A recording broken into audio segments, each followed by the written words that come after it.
क्योंकि लोग भगवान को की तरह उन्हें पूज रहे हैं, अंबेडकर जी को, ठीक है, वो तो उनको भगवान की तर्ज पे रख रहे हैं कि वो अंबेडकर का नाम लिए जा रहे हैं। तेरा पूरा खानदान है तो हाँ, तुमने जो है अंबेडकर को भारत रत्न क्यों नहीं दिया? 2 बार बेचारे लड़े, दोनों बार पार्लियामेंट इलेक्शन में नेहरू ने मिशन बनाकर हराया बाबा साहेब अमित अंबेडकर शाह को। पे आरोप लग रहा है कि संसद में, भरी संसद में जिस तरीके से अंबेडकर का अपमान किया है, इसको लेके माफी मांगनी चाहिए, इस्तीफा दे देना चाहिए। किसने अपमान किया? अमित शाह ने। विपक्ष आरोप लगा रहा है कि माफी मांग लो या इस्तीफा दे दो। आपको मैं बता दूं, जो लोग आरोप लगा रहे हैं वो दुनिया के सबसे भ्रष्ट और सबसे ज़्यादा अंबेडकर को अगर कोई अपमान किया है, हाँ, तो उन्होंने ही किया है, उनके पूरे खानदान ने किया है, और एक के बाद एक किया है, एक के बाद एक किया है। जैसे वो राहुल गांधी का जो डायलॉग है ना, खटाखट खटाखट खटाखट खटाखट, तो उनके जो है नेहरू से लेकर, इंदिरा से लेकर, राजीव से लेकर, अब ये जो आए हैं 2 कबूतर, हाँ, राहुल और बला बला बला, वो सारा जो है वो खटाखट अपमान करते हुए ही आ रहे हैं, सीरीज में अपमान कर रहे हैं, हाँ, सीरीज में अपमान कर रहे हैं। अब देखिए नेहरू ने क्या अपमान किया, मैं बता रहा हूँ आपको। नेहरू ने सबसे बड़ा अपमान किया, अगर दलितों के मसीहा बाबा साहेब अंबेडकर के प्रति उनके मन में थोड़ी सी भी सम्मान होती, मैं कह रहा हूँ थोड़ी सी, अंश भर भी सम्मान होता, हाँ, तो वो जो लड़े थे इलेक्शन, जब इलेक्शन अंबेडकर, बाबा साहेब अंबेडकर ने इलेक्शन लड़ा पार्लियामेंट का, तो नेहरू इसको मिशन बना लिए कि इसको हराना है, और उसको हरा दिया उन्होंने। 2 बार बेचारे लड़े, और दोनों बार पार्लियामेंट इलेक्शन में नेहरू ने मिशन बनाकर हराया बाबा साहेब अंबेडकर को। उसके बाद जो है उन्होंने जो संविधान बनाया, तो उसमें 370 धारा जो कश्मीर को अलग करता है, उस समय करता था ना, जिसको मोदी और इन्होंने मोदी और अमित शाह जी और सभी भाजपा एनडीए के लोगों ने मिलकर हटवाया, हाँ, वो धारा को जबरन नेहरू ने उसमें घुसाया संविधान में, कि कश्मीर को जो है अलग जो है संविधान और अलग उसको जो है स्पेशल स्टेटस दिया जाए।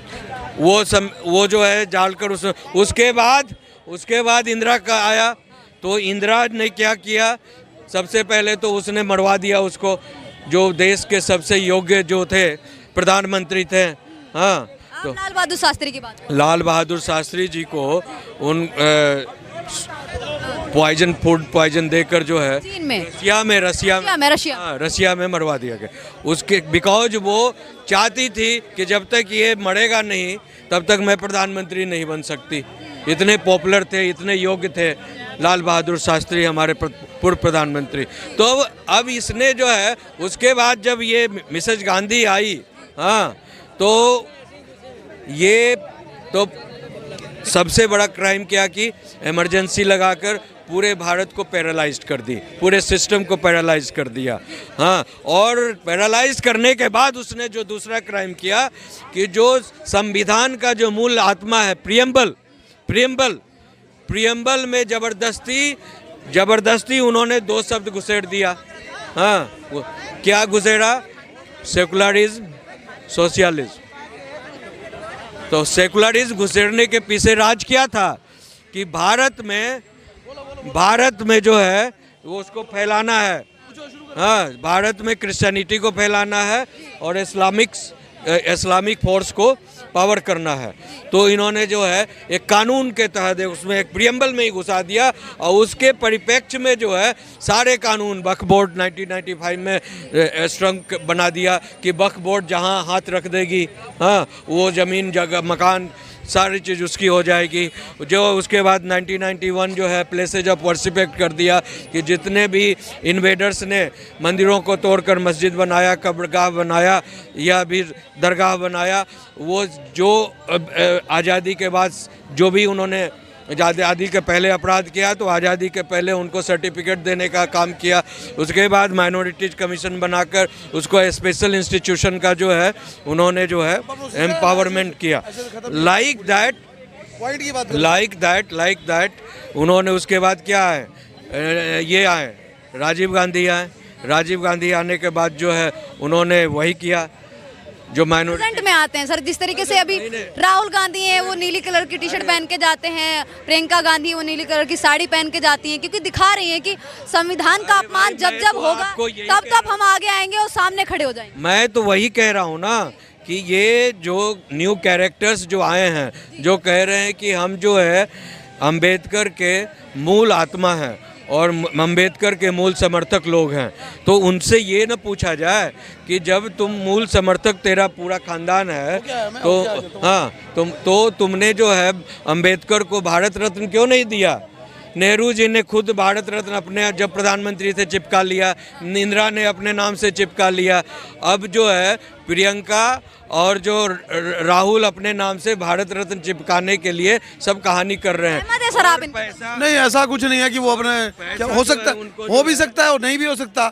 आदमी के अंदर की बात करिए तो उनके ऊपर कह रहे हैं, ये तो आरोप लगा रहे हैं, तो फिंगरिंग करके वो ऐसा चाह ने एक संसद में बयान दिया है कि जितना बार विपक्ष ये अंबेडकर करता है, इतनी बार अगर अंबेडकर की जगह भगवान का नाम ले ले तो 7 जन्मों का स्वर्ग नसीब हो जाएगा। आप क्या कहते हैं? अगर उन्होंने इस तरह की स्टेटमेंट रखी है तो इसमें वो बोल सकते हैं, उनको संवैधानिक अधिकार है, तो इसमें परेशानी क्या आ रही है उनके बोलने से? विपक्ष कह रहा है कि आप क्या कहते हैं अपमान कर रहे हैं अंबेडकर जी का, इस तरह की बातें करके। विपक्ष राहुल गांधी, प्रियंका गांधी, अखिलेश यादव भगवान के दर्जे पे रख रहे हैं कि लोग, क्योंकि लोग भगवान को की तरह उन्हें पूज रहे हैं, अंबेडकर जी को, ठीक है, वो तो उनको भगवान के दर्जे पे रख रहे हैं कि वो अंबेडकर का नाम लिए जा रहे हैं। मानते कि नहीं? कह रहे हैं कि अंबेडकर जी का जितनी बार नाम लेते हो उसकी जगह आप भगवान का ले लोगे तो आपको स्वर्ग नसीब हो जाएगा, इस तरह की बात कही। तो स्वर्ग नसीब तो उसके कर्मों से होगा ना, नाम लेने से थोड़ी होएगा। अगर उसका कर्म अच्छे, नाम लेते रहो, राम राम करते रहो, या शाम करते रहो, या अल्लाह अल्लाह करते रहो, उससे नहीं मिलना। आपके कर्म क्या चल रहे हैं, आप कर्म क्या कर रहे हैं?